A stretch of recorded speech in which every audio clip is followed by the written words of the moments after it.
Bienvenue au chemin de vie 2 sur la chaîne de théâtre, thérapie holistique, d'épanouissement et d'accomplissement pour cet horoscope onomantique du 9 mai jusqu'au 17 mai. Alors je m'excuse du retard, votre semaine a commencé hier.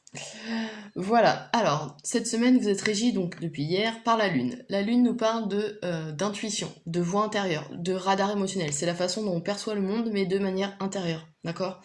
C'est vraiment une énergie qui est sous-jacente, d'accord? Elle est sous les radars, voilà, exactement, c'est vraiment ça. C'est elle est pas visible, mais on la ressent, d'accord? C'est une planète qui nous permet de parfois retrouver, de voir des choses qui nous ont été cachées, d'accord? La lumière de la Lune nous permet de révéler des choses. C'est aussi une carte qui nous parle de rêves prémonitoires. Donc pour ceux qui se souviennent de leurs rêves, essayez d'avoir la symbolique qui peut peut-être vous donner des indications sur des problématiques, excusez-moi, je remets sur les problématiques du quotidien. C'est possible. Qu'est-ce que je veux dire d'autre? Non, c'est tout. C'est une énergie plutôt passive, donc là vous serez pas du tout dans l'action pure et dure. Hein. La Lune a une tendance à vouloir être inerte pour pouvoir mieux ressentir les choses, donc voilà, c'est juste ça. Si vous vous sentez un peu mou, un peu pas envie d'y aller, c'est normal, c'est la Lune, voilà. Ensuite, on a, en influence générale, on a le jugement. Le jugement qui nous parle de changement, d'accord? De choses qui arrivent de façon inattendue. On parle de résurrection dans le sens où il y a des prises de conscience, d'accord? On a quelque chose qui arrive de l'ordre de la bonne nouvelle, mais quelque chose de vraiment inattendu et qui sont positives. Donc ça, c'est plutôt pas mal. Ouais, on parle d'éveil de la conscience avec cette carte aussi, donc là il y a une évolution réelle, d'accord? Ou des changements qui arrivent de toute façon. Donc ça c'est plutôt pas mal. Alors on va voir plus spécifiquement. Dans le domaine sentimental et des ressentis, on a le 10 de bâton. Je suis désolée, je me suis fait piquer par un moustique et ça me gratte. On a un 10 de bâton, donc là c'est déjà c'est un nouveau chapitre, d'accord? Premier niveau de lecture, le 10, on passe à un chapitre suivant. Là, on est dans, comme je vous l'ai dit, le bâton, donc c'est vraiment l'élan, la passion, c'est l'énergie sexuelle aussi, créatrice. On va de l'avant, d'accord? Dans le domaine des sentiments et des ressentis, donc soit c'est vous qui ressentez cette énergie, donc vous savez qu'il est temps de passer à autre chose, dans une relation quelconque, soit vous passez à un stade supérieur avec quelqu'un de votre entourage, sur le mode affectif, d'accord? Ça te parle aussi de... comment dire?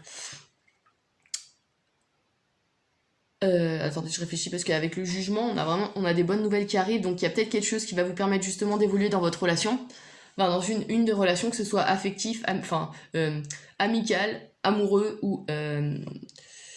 oui, amoureux, amical ou familial. Voilà. Qu'est-ce que je pourrais dire d'autre? Ouais, non, il y a un nouveau départ qui s'annonce, c'est sûr. On passe à quelque chose d'autre. Ouais, alors on va voir plus spécifiquement avec la reine de coupe, mais je pense que là, ouais, c'est là où le changement s'amorce aussi, hein, c'est dans ce domaine-là. Ouais. On a de bons contacts, on a des échanges amicaux sympas. Ouais, non, je peux rien dire de plus. On a des bonnes nouvelles qui arrivent, voilà. Et c'est peut-être là que la Lune va vous aider à justement voir des choses qui vous étaient cachées auparavant. Et c'est le jugement qui vous l'annonce. Ça, c'est possible aussi, ouais. On va voir dans le domaine matériel et professionnel, domaine de la pensée, on a le 9 de bâton. Alors, premier niveau de lecture, on sait intellectuellement que c'est la fin. D'accord? Professionnellement, on a envie d'arrêter. On sait qu'on est arrivé au bout de la chose. D'accord? Deuxième niveau de lecture, le 9 de bâton nous parle de vocation trouvée. Alors, d'autant plus avec le jugement, qui nous parle justement de changements inattendus qui permettent de bénéficier de situations positives et même de concrétiser des projets, donc ça c'est plutôt positif. On a des affaires de grande envergure, des activités liées à la communication qui sont favorisées, voilà. On parle de déplacement professionnel en plus, et sachant que le 9 en numérologie c'est l'étranger. Donc là il y a peut-être des voyages à l'étranger qui se préparent. Voilà, de façon assez inattendue, mais positive. Donc ça c'est plutôt cool. Enfin pour ceux qui aiment voyager en tout cas. Voilà. On parle aussi avec le 9 de vocation trouvée. D'autant plus avec le jugement, il y a peut-être quelque chose qui vous parle et que vous avez enfin trouvé. D'accord? Sachant qu'ici on était dans le domaine des ressentis, on passe à un chapitre suivant, c'est peut-être ça. C'est peut-être le fait de savoir que enfin vous savez qu'il faut vous réaliser dans en quoi vous croyez, ou ce à quoi vous aspirez en fait, tout simplement. ce que vous aimez, d'accord? Et là, on parle de vocation, donc il y a peut-être vraiment quelque chose que vous avez peut-être vraiment enfin trouvé votre voie. Ça, c'est possible pour certains d'entre vous.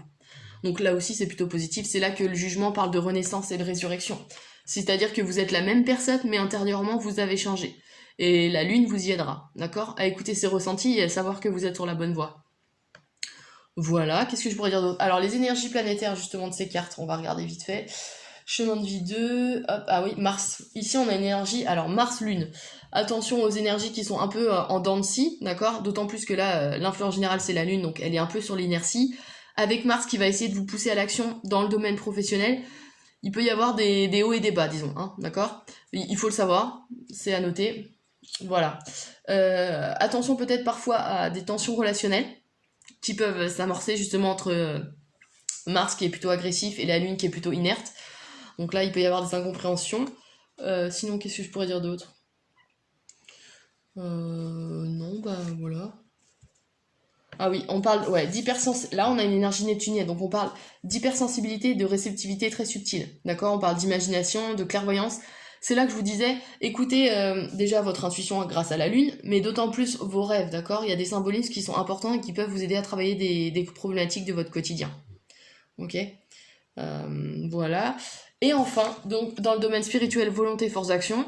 Donc pour réaliser tout ça, d'accord, trouver cette vocation, passer à un autre stade au niveau affectif ou même intérieur, on a cette reine de coupe qui nous parle d'honnêteté, de relations amicales et amoureuses vraiment saines. C'est-à-dire que là, on est dans l'amour. Ok? Les coupes ici, c'est les sentiments. Et on a envie de justement s'exprimer par l'amour. Et alors, quand on a trouvé sa vocation ou sa voie, de toute façon, on s'exprime dans l'amour. Donc là, ouais, c'est cette carte-là qui va vous aider, d'accord? Il faut être amical, il faut être franc, il faut être plutôt conciliant. Donc attention à l'énergie martienne là, dans votre sphère professionnelle. Mais sinon, ouais, on a quelque chose qui est plutôt de l'ordre du cœur, d'accord? Soyez ouverts sur cette... ouais. Ouais, c'est plutôt positif, hein. Là, vous avez une réelle transformation, mais globale. C'est-à-dire que là, on a le professionnel, on a l'affectif, et j'ai l'impression que ce qui démarre en 9, 10, donc j'ai l'impression que tout démarre du fait que vous avez trouvé votre voie. Ça, c'est l'impression que j'ai. Ou tout du moins qu'il y ait des réussites professionnelles qui interviennent de façon, comment dire, inattendue, mais qui sont positives pour votre évolution et donc qui vous fait passer à un stade supérieur dans dans vos relations affectives. D'accord? Voilà. Ouais. C'est tout ce que je pourrais dire, la reine de coupe. Ouais, il faut, ouais, écouter votre cœur et rester amical. Ouais. Parce que, vous voyez, elle a la coupe dans sa main, elle a une coupe et elle a l'épée de l'autre côté. Ça veut dire que quand elle suit cette coupe, elle sait de toute façon où elle va sans se tromper et elle saura trancher. D'accord? Elle saura faire le bon choix. Donc ça, c'est plutôt une bonne chose. Voilà, n'oubliez pas d'écouter de votre voix intérieure grâce à la lune. Et puis tout devrait bien aller.